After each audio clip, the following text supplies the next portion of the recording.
சொல்லே கூடாது அந்த வார்த்தை. அந்த வார்த்தை நீ சொல்லே கூடாது. முதல்வர் தான் நீ. அந்த வார்த்தை நீ சொல்லே கூடாது. மெயின் தமிழ் ஆளுங்க நாங்க பாரு, இன்னைக்கு செத்தா நாளைக்கு பால் நினைப்பான். யாராவது வச்சு செய்வான், தெரிஞ்சுக்க. சும்மா ஏன் அது ஒரு பொருள் ஏன் சும்மா நான் இலவசமா தரேன்னு ஏன் சொல்றேன்? ஏன் சொல்ற? இலவசமா எதுக்காக சொல்ற? இலவசமா தரேன்னு சொன்ன போல சொல்லே கூடாது அந்த வார்த்தை. அந்த வார்த்தை நீ சொல்லே கூடாது. முதல்வர் தான் நீ. அந்த வார்த்தை நீ சொல்லே கூடாது. மெயின் புரியுதா? உனக்கு புத்தி இருந்தா அதை சொல்லே கூடாது. மக்களுக்கு என்ன செய்யணுமோ அதை தான் செய்யணும். அதை நீ கேட்க கூடாது. மக்களுக்கு என்ன இல்லையோ அதை தேடி தேடி கண்டுபிடிச்சி நீ செய்யணும். மக்கள் எல்லாமே இப்போ விஜய் வரணுங்கிறத ஒரு குறிக்கோளா இருக்காங்க.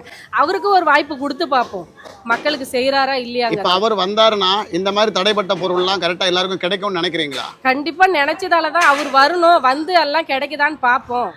ஒரு முயற்சி தான். எதுவுமே நம்ம வந்து எத்தனை தடவை நமக்கு நிறைய தப்பு நடந்திருக்கும், நல்லது நடந்திருக்கும். ஒரு வாய்ப்பு கொடுத்து பார்ப்போங்கிறதுக்காக விஜய்க்கு கொடுத்து பார்க்குறாங்க, அவ்வளோதான். கண்டிப்பாக விஜய் வரணும். அவரால் முடிஞ்சதை மக்களுக்கு செய்யணும், போகணும். அவர் என்ன செஞ்சாலும் மக்களுக்கு போகணும். நீங்கள் கொடுக்குறாங்கன்றாங்க, யார் அதை வாங்குறவங்க? வர ஈரோடு இடைத்தேர்தலில் விஜய் அவர்கள் போட்டி போடணுமா வேண்டாமா? போட்டி போடணுங்க. இப்போ ஆளுங்கட்சி வந்து திமுக ஒரு ஊழல் கட்சியாக இருக்குங்க. என்ன செஞ்சுட்டாங்க மக்களுக்கு? எதுவுமே செய்யலைங்க. இப்போ பெண்களுக்கு வந்து கவர்மெண்ட் பஸ்ஸில் வந்து டிக்கெட் ஃப்ரீன்னு சொன்னாங்க, எல்லாம் பண்ணாங்க. விலைவாசி ஏறி போச்சுங்க, புரியுதுங்களா இல்லையா? பெட்ரோல் டீசல் என்ன விலை, எல்லாமே விலைவாசி ஏறி போச்சுங்க. என்னோட பிரச்சனை என்ன தெரியுமா? மக்களுக்கு சரியா எதுவுமே கிடைக்கிறது இல்லை. புரியுதா? என்ன கிடைக்கல? அரிசியில இருந்து பருப்புல இருந்து எதுவுமே சரியா கிடைக்கிறது இல்லை. எல்லாமே ஊழல் தான். புரியுதா? இல்ல எல்லாம் கரெக்டா கொடுத்துட்டு இருக்காங்க, எப்படி கிடைக்கலன்னு எப்படி கிடைக்கலண்ணா? எல்லாமே பொய் தானே, எல்லாமே பொய் தான், உண்மைதான். என்ன உங்களுக்கு அரிசி வரல? அரிசி எடுத்தோம்னா வச்சுக்க, அரிசி வந்து ஒரு விரல் சைஸ்ல இருக்கும் அரிசி. அந்த அரிசியிலே வந்து சாப்பிடுங்களா நீங்க? இதே ஸ்டாலின் சாப்பிட சொல்லு, யாரை வேணாலும் சாப்பிட சொல்லு. இந்த அரிசி அவங்க போடுற அரிசியை வந்து யாரை வேணாலும் சாப்பிட சொல்லு, பார்ப்போம். இப்போ என்ன நீங்க ஓட்டு போட்டீங்கன்ற கொண்டு பொன்னி அரிசியா கொடுக்க சொல்றீங்க? அவருக்கு தானே நான் போட்டேன், இல்லைன்னா சொல்ல வரல. அவருக்கு தான் போட்டேன், சரியா? ஆனால் மக்களுக்கு சரியா அவர் செய்ய வரல. புரியுதா இல்லையா? உங்களுக்கு நான் சொல்றது புரியுதா இல்லையா? யாரை வேணாலும் கேளுங்க, மக்களை எந்த பெண்களை வேணாலும் கேளுங்க. ஒரு கிலோ அரிசியை வடிச்சியா அப்படியே வாசனை எப்படி தெரியுமா? கப்பு வாசனை, பீ வாசனை வருது. என்ன காரணம்? அரிசி சரியில்லை.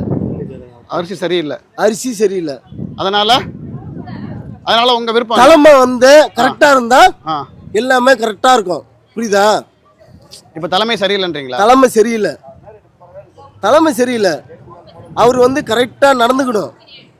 அவர் வந்து அவரை குறை சொல்ல வரல, அந்த இடத்துல இருக்காங்க பாரு, எல்லாமே அவங்க கரெக்டா இருக்கணும். புரியுதா இல்லையா உங்களுக்கு சொல்றது? இப்ப வரக்கூடிய 2026 மாற்று அரசியல் எதிர்பார்க்குறீங்களா? ஆமா, கன்ஃபார்மா எதிர்பார்க்குறோம். இந்த வாட்டி வந்து விஜய்க்கு கன்ஃபார்மா நாங்க ஓட்டு போடுறோம். இளைஞர் ஃபுல்லா கன்ஃபார்மா விஜய்க்கு போடுறோம். என்ன காரணம் தெரியுமா? ஸ்டாலின் நம்பணும், ஃபுல்லா முழுக்க நம்பணும். நம்பி 5 வருஷத்துக்கு மேலே ஆயிடுச்சு. இப்போ முடிய போகுது, எலெக்ஷன் முடிய போகுது. ஆனால் அவர் பண்ணது எதுவுமே சரியில்லை. ஏங்க, மகளிர் உதவித்தொகை 1000 ரூபா கொடுக்காங்க, இலவச அரிசி கொடுக்காங்க, இலவச யாருன்னா தெரியல. அது யாரு அறிவிச்சது? முதல்வர் தான் அறிவிச்சாரு. எந்த முதல்வர்? யாரு? நம்ம முதல்வர் தான் அறிவிச்சது. எந்த முதல்வர்? ஜெயலலிதா அம்மா அறிவிச்சுவாங்க. மகளிர் உதவித்தொகையா? ஆமா, மகளிர் உதவித்தொகை அவங்களாம் அறிவிக்கல, அவங்க தான் அறிவிச்சாங்க. பெண்களுக்கு முக்கியத்துவம் கொடுத்தது ஜெயலலிதா அம்மா தான், தெரிஞ்சுங்க. அவங்க இருந்தா யாருமே வந்திருக்க முடியாது. இப்ப இவங்க எதுவுமே பண்ணலன்றீங்களா? எதுவுமே பண்ணல. வருது, பணம் வருது, மாசம் 1000 ரூபா வருது, அது வேற. இதுக்கு மேல வேற என்ன வேணும்னு கேக்குறீங்க? இதுக்கு மேல என்ன?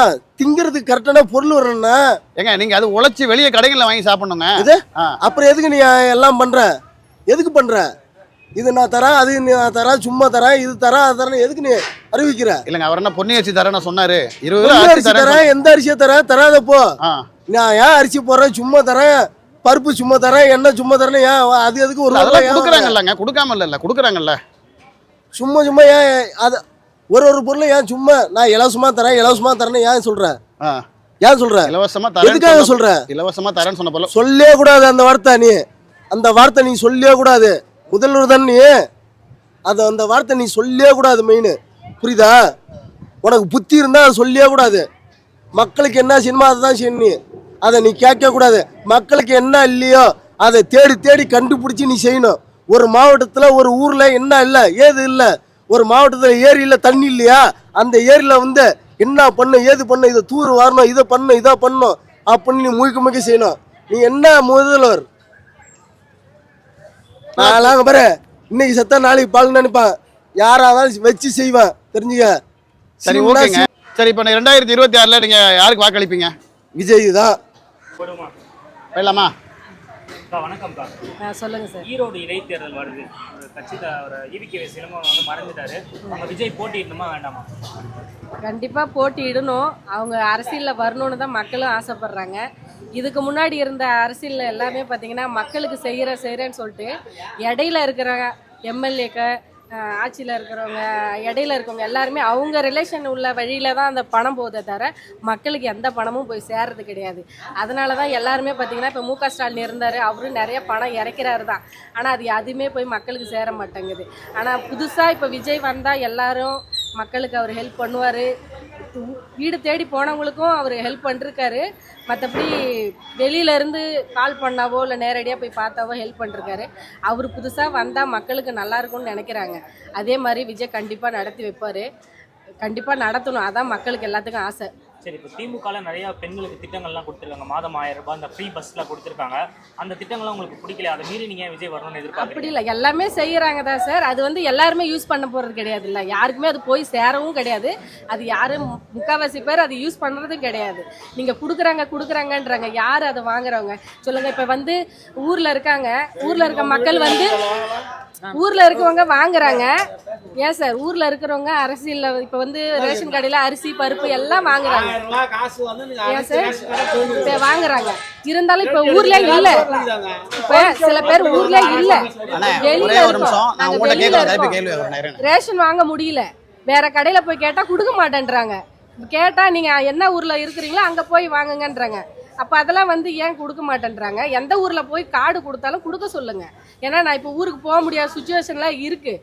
அப்படி இருக்கும்போது இந்த பொங்கல் வர பரிசு மாதம் ஆனால் வாங்குற பொருள் எதுவுமே வாங்க முடியல, ஏன் கொடுக்க மாட்டேன்றாங்க? கேட்டால் எல்லா இடத்துலையும் போய் வாங்குங்கன்றாங்க, ஆனால் கொடுக்க மாட்டேன்றாங்களே. அதெல்லாம் வந்து செய்கிறாங்க போது எதுவுமே முக்கால்வாசி போய் மக்களுக்கே சேர்றதில்ல. அதனால தான் மக்கள் எல்லாமே இப்போ விஜய் வரணுங்கிறத ஒரு குறிக்கோளாக இருக்காங்க. அவருக்கு ஒரு வாய்ப்பு கொடுத்து பார்ப்போம், மக்களுக்கு செய்கிறாரா இல்லையா. இப்போ அவர் வந்தாருன்னா இந்த மாதிரி தடைப்பட்ட பொருள்லாம் கரெக்டாக எல்லாருக்கும் கிடைக்கும்னு நினைக்கிறீங்களா? கண்டிப்பாக நினச்சதால தான் அவர் வரணும், வந்து எல்லாம் கிடைக்குதான்னு பார்ப்போம். ஒரு முயற்சி தான். எதுவுமே நம்ம வந்து எத்தனை தடவை நமக்கு நிறைய தப்பு நடந்திருக்கோம், நல்லது நடந்திருக்கும். ஒரு வாய்ப்பு கொடுத்து பார்ப்போங்கிறதுக்காக விஜய்க்கு கொடுத்து பார்க்குறாங்க, அவ்வளோதான். கண்டிப்பாக விஜய் வரணும், அவரால் முடிஞ்சதை மக்களுக்கு செய்யணும், போகணும். அவர் என்ன செஞ்சாலும் மக்களுக்கு போகணும். இந்த ரெண்டு மாபெரும் கட்சிகள் திமுக அதிமுகவை தாண்டி விஜயால வர முடியுமா? கண்டிப்பாக வந்தால் நல்லா இருக்கும்னு நினைக்கிறாங்க எல்லாருமே. முக்கால்வாசி பேர் அதான் நினைக்கிறாங்க. 100%க்கு 90% நினைக்கிறது அது என்னன்னா விஜய் வரணுங்கிறது தான். ஏன்னா இப்போ பாருங்க, நான் ஒரு பர்சனலாக விஷயம், என்னோட சுச்சுவேஷன், ஒரு குடும்பத்தில் வந்து பையன் இல்லாதவங்க நிறைய பேர் இருக்காங்க, சரிங்களா? இப்போ மு.க. ஸ்டாலின் கட்சிக்காரங்கும் போது ஒரு பையன் இல்லாத வீட்டுக்கு என்ன செய்யணுமோ அதை அவங்க கண்டிப்பாக செய்யணும். ஆனால் செய்யலை, என்னை பொறுத்தளவுக்கு செய்யலை. நான் நிறைய இடத்துல பார்த்துருக்கேன். இப்போ ஒரு கட்சியில் வந்து என் ஊரில் ஒருத்தவங்க அதில் மெயினான ஆள் இருக்காங்கன்னா அவங்க வழியில தான் போகிறாங்களே தவிர இல்லாதவங்களுக்கு ஹெல்ப் பண்ணி நான் பார்த்ததில்ல. எனக்கு அந்த நிலைமை நடந்திருக்கு, அதுக்காக சொல்கிறேன். இதுக்கு மாதிரி எந்த கட்சிக்காரங்க எப்போ வந்தாலும் சரிதான். ஒரு வீட்டில் பொண்ணு இருக்கிறாங்க, பையன் இருக்கிறாங்க, பொண்ணு இல்லை, ரெண்டு வீடையும் சரிசமமாக பார்க்கணும். எல்லாத்தையும் அந்த ஊரில் வந்து ஒரு கட்சிக்காரவங்க முன்ன நின்று ஒரு ஊருக்கு ஒரு ஒப்படைக்கிறாங்களா சார், அவங்க வந்து எல்லாத்துக்குமே கொடுக்கணும். நம்ம வழியிலே கொடுக்கணுங்கிற எண்ணம் வரக்கூடாது. எந்த கட்சிக்காரங்க வந்தாலும் அது ஒரு விஷயத்த மட்டும் கரெக்டாக பண்ணணும். அதான் என்னோட குறிக்கோள். இந்த மாதிரி தவறுகள்லாம் நடக்கிறதுக்கு யார் காரணம்னு நினைக்கிறீங்க? இப்போ வந்து நம்ம அது வந்து இப்போ திமுக கட்சிக்காரங்களும் நம்ம சொல்ல முடியாது, மு.க. ஸ்டாலின் சாரை சொல்ல முடியாது. அது இடையில இருக்காங்க பார்த்தீங்களா, அவங்கள தான் நம்ம சொல்ல முடியும். இந்த இடையில இருக்கவங்க பண்றதுனால மொத்தமா திமுக கெட்ட பேர் வருது. 2026ல் விஜய் வந்து சிஎம் வேட்பாளராக போட்டிடுறாரு, நீங்க ஆதரிப்பீங்களாண்ணே? அவர் ஆதரிப்புகளை வந்து ஒன்றும் தப்பு இல்லை சார், ஆதரிக்கலாம். நான் இருந்தாலும் இதுக்கு முன்னாடி இத்தனை நடிகர்கள் நிறைய பேர் வந்திருக்காங்க, ஆனால் அத்தனை நடிகர்கள் மீறியும் அவர் வந்திருக்காரு. இன்னைக்கு வந்து ஒரு விழுப்புரம் கள்ளக்குறிச்சி மாவட்டம் இப்போ பெஞ்ச மழையில் வெள்ள பாதிப்புகள் அதிகம். ஒரு சிஎம்மாக வந்து லெட்டர் நிற்கணுன்ற நினைக்கிறவர் இன்றைக்கி இந்த வெள்ள பாதிப்பு ஏற்பட்டது உடனே அடுத்த செகண்டே வந்து அதிமுகலும் போகலை, விஜய் இன்னைக்கு அந்த இடத்துல கேண்டிடேட் நின்று முதல் மாநாடு போட்டார். ஆனால் அந்த ஊர் மக்களுக்கு என்ன நிலமைன்னு அவர் பார்க்கல. அப்போ ஒரு சாதாரண ஒரு டிஸ்ட்ரிக்டில் பாதிக்கப்பட்டதே ஒரு சிஎம் மேலே கேண்டிடேட் நிற்கணும்னு ஆசைப்படுறவர், அந்த செகண்ட் அங்கே நின்று என்ன நிலைமைன்னு பார்க்க முடியாதவர், இவர் ஒரு மாநிலத்தை எப்படி பார்க்க போகிறாரு? சரியான கேள்வி. சரி, ஓகே. இது யார் யார் வந்தது இப்போ அந்த பாதிக்கப்பட்ட இடங்களுக்கு? பாதிக்கப்பட்ட இடத்துல வந்து மறைமுகமாக இருந்த நேரடியாக ஒலிபரப்பான திமுக தான் இறங்கி நின்று வேலை பார்த்தது. மறைமுகமாக வந்து அதிமுக வேலை பார்த்தது. மற்ற எந்த கட்சியிலும் எவ்வளோ இறங்கலை. சரிங்க, திமுக வந்தாங்க, சேத்தவாரி அடிச்சாங்களா, அதுக்கு என்ன காரணம் நினைக்கிறீங்க? சேத்தவாரி அடித்தாங்கன்னாக்கா இன்னைக்கு பிஜேபியோட ஆளுங்கட்சிகள் அங்கே இருக்கிறதுனால உள்நோக்க கட்சியை விவராது. அதுக்கும் கட்சிக்கும் சம்மதம் கிடையாது. அது உள்கட்சி விவரம், ஊர் விவரம், ஊர் பஞ்சாயத்து தலைவர், ஊர் கவுன்சிலரு இவங்களோட செயல்பாடு செஞ்ச விவரம் அது. சரி, இன்னைக்கு அவர் வந்து வெளியே வந்தாருன்னா கூட்டம் கூடிடும், கூட்ட நெரிசல்ல. இப்போ சமீபத்தை பார்த்தீங்கன்னா புஷ்பா படத்தோட பட வெளியீட்டுல கூட ஒரு 2 பசங்க இறந்துட்டாங்க, ஒரு பொண்ணு ஒரு பையன் இறந்துட்டாங்க.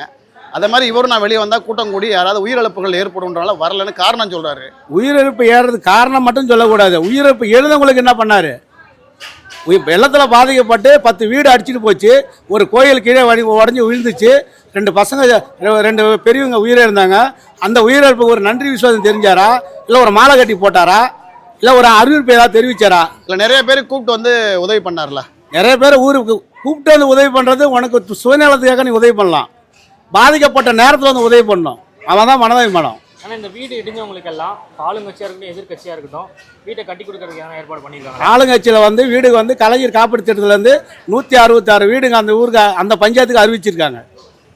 அந்த ஊரில் கட்டி கொடுக்குறாங்க. மற்றது வந்து ஒரு ஏக்கருக்கு 17,500 பணம் கொடுக்குறாங்க. வீடு இல்லாதவங்க வீடு அலாட்மெண்ட் போட்டாச்சு. விழுப்புரம் மாவட்டம், கள்ளக்குறிச்சி மாவட்டத்தில் வந்து பாதிப்பு கம்மியானதுனால 2,000 தள்ளி விட்டுருக்காங்க. விருத்தாச்சலம் மாவட்டமெல்லாம் எதுவுமே அங்கே பாதிப்பு கிடையாது, அங்கே எதுவும் நிவாரணம் அறிவிக்கல. விழுப்புரம் மாவட்டம், கடலூர் மாவட்டம் மட்டும் தான் நிவாரணம் அறிவிப்பு.